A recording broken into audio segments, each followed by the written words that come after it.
Saba Kabayaki, seasoned and broiled mackerel. BPA free. I think that's the stuff that comes in plastic, so I'm not sure why they're advertising as BPA free. This is a product of Japan. Now, I have never tested, I don't believe, anything from Japan. I purchased this in St. Louis, Minnesota. But if you notice, this package is immaculate. It's beautiful. Nicely painted. All around. Very clean. That's how the Japanese do things. They're immaculate. Now this is rather pricey. $2.59 for this. I'm expecting big things. Now, on the ingredients, it says mackerel, water, sugar, soy sauce. I'm not a fan of soy sauce, so this may be a surprise or a disappointment to me. And it also has a warning, contains fish. No kidding. In parentheses, mackerel. Doesn't it say that on the label? Yes, it does. They want to make sure you know what's in this can. Also, it contains soybean and wheat. I assume the soybean and the wheat is in the soy sauce. That's probably what they make soy sauce out of. All right. Very impressed by the looks of this container. The usual precautions, plastic bag and throwaway utensils and absorbent towel, just so you don't have any smelly mess. Mackerel are not quite the same in appearance as sardines. They're like a sardine, but they get really big. Usually you find them in chunks in these little cans. They taste very similar, but they're cleaner. You don't have the innards and the scales and the bones. So if you're squeamish at all, mackerel is the way to go. This being broiled and showing on the picture that it's got a little char on it, I'll be surprised to find out if it actually looks like that or not. All right, so let's open the can.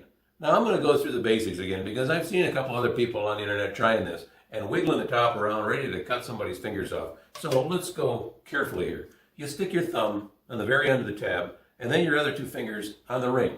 And you force down with your thumb and up with the ring until you hear it snap.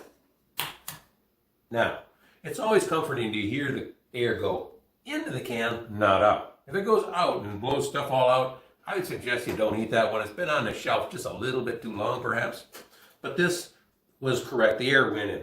Now, step 2, you rotate the can 180 degrees. Now you put your thumb right on the top and your forefinger. Is that a forefinger or pointer finger? I don't know what the difference is. Now you pry up like that. You can hear this nice, crisp tearing sound of the metal. Proceed farther, but carefully. Listen to that tearing sound. Don't go yanking it like some buffoon and have it whip off and throw oil all over the place, or worse yet, cut off one of your digits. When you get to the end now, it's going to be a little bit of a challenge. You want to go very slow. Make sure you hold the can down securely so that don't go flying up either. Get to the end, and you want to rock it back and forth until you hear it go tink.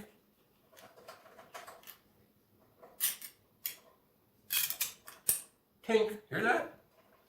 Now, there is oil on here, so this is a good time to dispose of this properly.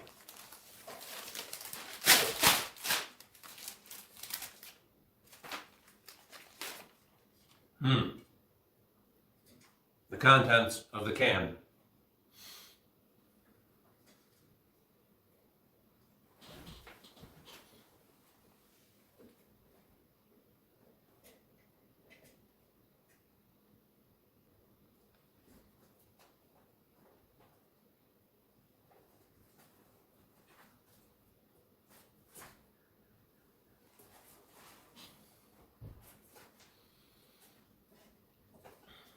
I'm not impressed with the odor.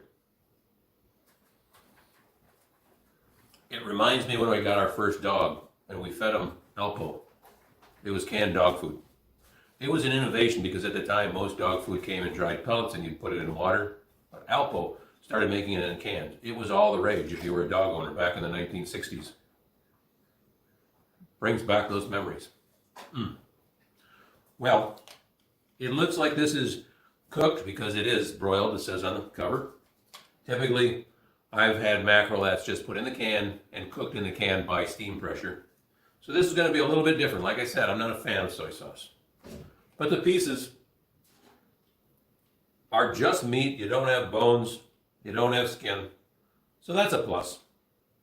Getting them out of the can, not so easy because they're all kind of adhered together in chunks. Oh, surprise, there are a few bones in there after all. Oh well, extra calcium. Well, here you go. There's a chunk. Still rather strong smelling. My favorite substrate, saltine crackers. The texture of the crackers covers up the bones and the scales if they happen to be in there. I still prefer not to crunch on those. It looks pretty good though on the cracker.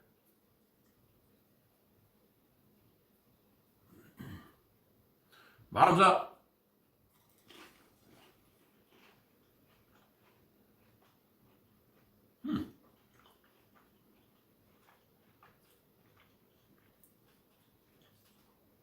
Excellent. Wow. I'm impressed. Not being a fan of soy sauce, they have just the right hint of soy sauce and the addition of sugar, giving it sweetness. A little bit of sweet and sour, maybe sweet and salty. Ooh, really good. And it's not overcooked and dried out like some of these cans get. This is good. Not at all the typical mackerel flavor. Let's get a little bit darker chunk here. Ooh, there's a big one.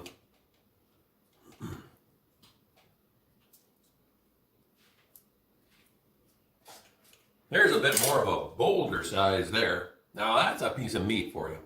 This is more like mackerel I'm used to. Whew, wow. Let's take a breath here on this one first.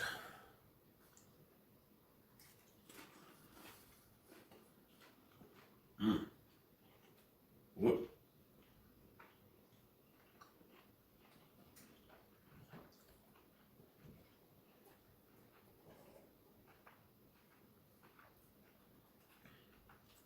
Wow.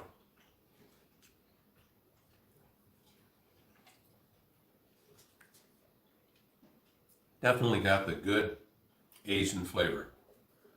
Not fishy at all. The meat texture is firm, but not plastic-like. Definitely not mushy. I think the Japanese have got this just right. Wow, it is really good. Saba, Kabayaki, broiled mackerel from Japan. I don't know where you're going to find it because I couldn't find it except in St. Louis, Minnesota. But I'm sure it's in other places. If you find it, these beautiful colorful cans, grab a few of them and take them home. Give it a try because they're really good. Thanks for watching.